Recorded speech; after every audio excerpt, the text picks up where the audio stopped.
Сәлем достар, менің арнама қош келдіңіздер. Қыс мезгіліне дайындық басталып жатыр. Бүгін мен сіздерге шиеден компот жасаудың видеосын ұсынатын боламын. Алдымен шиемізді жақсылап тұрып тазалап алып, оны сумен жақсылап тұрып жуып алатын боламыз. Содан кейін осылай таза ыдысымызға салып аламыз.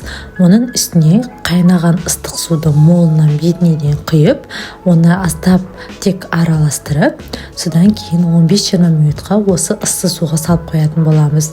Сонда қазір бірден біздің банкімізге салу үшін осылай мен дайындап аламын.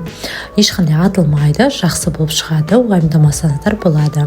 Осылай ыстық суға салып қоятын боласыздар 20 минут. Содан кейін оған қантымызды дайындаймыз. 200 грамм 2 литр банкеге, 300 грамм 3 литр банкеге. Банкілерімізді осылай 10 минуттан стерилизация жасап алатын боламыз. Ал қақпақтарын 10 минутқа ысты суға қайнатып алсаңыздар жеткілікті.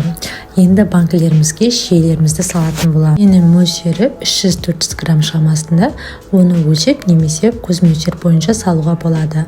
Содан кейін дәм беруге мияты және де қантымызды қосып, ыстық қайнап тұрған суымызды бетіне дейін толтырып осылай құйып алатын боламыз.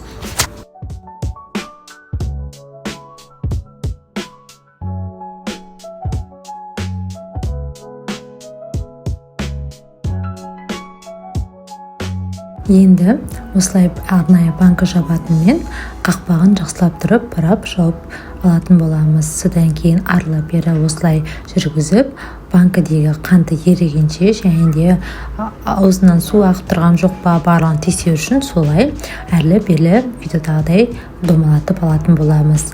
Содан кейін осылай банкаларымыздың барлығын жақсылап бекітіп алып, жылы жерге бір күнге қойып қоятын боламыз.